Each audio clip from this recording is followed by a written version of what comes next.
Okay, so the last part of Michael's post here is lacking skills or lacking time. If you just need one successful course, what is missing to make your Go or web dev course successful? Those courses are low and are high quality. I don't mean to pry, but I'm wondering if you're making any stupid mistakes or missing anything obvious. If you can't make it work, there's no hope for any of us. Thank you very much. I appreciate the compliment. And I think it should not be underestimated how hard it is to actually build a business. Like there are a lot of pieces that go into it, like from building the software architecture to getting content to then, getting customers. Learning platform is there's a lot of really complicated pieces from payment processing to then also distributing payments. And if you want to access a lot of countries, you can't do Stripe for payment distribution because they're limited to 25 countries. There's video encoding, there's video streaming, there's HLS, there's OAuth, right? And we were very thorough, and instead of just using a third-party service, built it all ourselves. So call us the fools.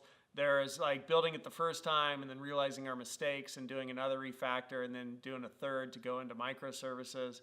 And then making the call to go with App Engine. Maybe we should have gone to Google Cloud. So there's like just a lot of pieces to building the architecture alone, the software. And I know one learning platform that had $500 million between their revenue and their investment, and they still did not have their own native video bulk uploader. And it's like, wow, really? And there is still just huge software errors after $500 million had flowed through them. And so, we've done this on about a quarter, and it's like, wow, that's pretty cool. And so I think we came a long way with all that. But all that to be said is it's no small feat to build a business. And I know many competent, talented people who have been pretty whooped. And it's one thing to even just to start an ice cream parlor. I've got a friend who started an ice cream parlor in Kelowna, and his ice cream parlor's rocking it. But even that is like no small thing to get the vibe right, to get the ice cream right, to get the pricing right, to get people to know about it, and then to do something larger. So anyhow, the thing that's lacking now is we've got the store.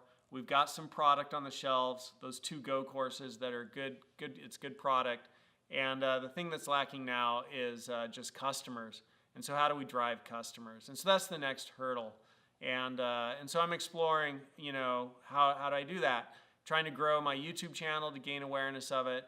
And then also, trying to use all the videos that are already out there, 44,000 views about a month I get on my Go stuff, and then just brand them to direct people to the site. And then also trying to, looking into doing YouTube commercials and exploring that and what does that cost. Because we could get that mix right where it's, watch the commercial. If we spend like $18 on commercials but generate $20 in revenue, let's multiply that by a million. Because that's $2 multiplied by a million. And end of the day, right, like generate revenue, then that's revenue you pour back into the business to create jobs and grow the business. So that's the nutshell of the next step and what's missing. And I'm absolutely certain that I'm making stupid mistakes and that I'm missing things which are totally obvious. So I welcome everybody's help.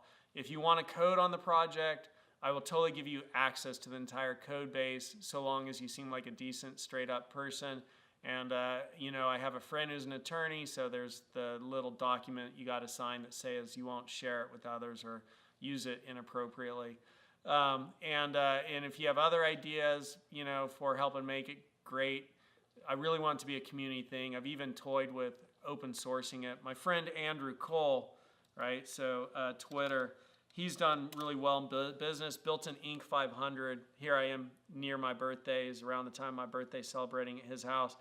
But, he built an Inc. 500, which was the second best place to work in Seattle. He's an amazing guy. I can't even tell you about everything that he's done that's amazing. Some of it's classified and confidential. But he's like in the wings. I'm his pet project. He wants to see us totally rock it and succeed. But I share that with you because I said to him, let's just open source it. And he's like, look, man, it has to make money at the end of the day.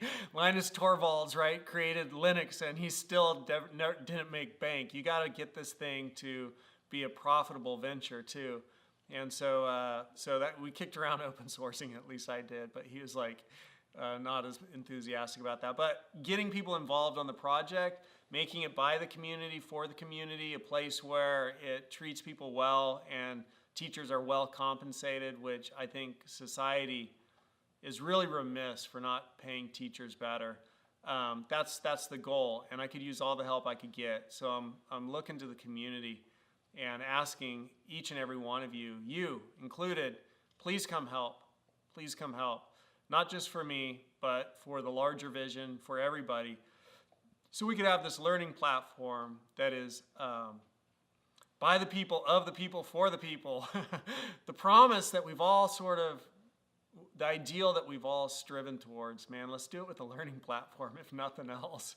So thanks for your question, Michael. And I just want to give Michael a little bit of a shout out here, because I really liked his page here. If you go and you look at my profile on Twitter and then look at who I'm following, I don't follow many people. And then I drop people off, right? Like even like Peter Thiel, Reid Hoffman, right? Like people that I'm like just not getting massive value from, you know, from my life that I just really wanted to. I even kicked my brother-in-law off recently, right? So don't take it personal if you got dropped. But it's just like, this is what I'm focused on right now. And so, Michael, I really liked your comment and appreciated it. And I also took a look at what you're doing with Risk Bazaar. And that looks totally fascinating. So there's a lot of us who are super talented. And I've often said that programmers have superpowers. We destroy industries and create new ones. So come help me. Come help me. Let's make this thing great for all of us and for all teachers everywhere. And that's the call. That's the call for help.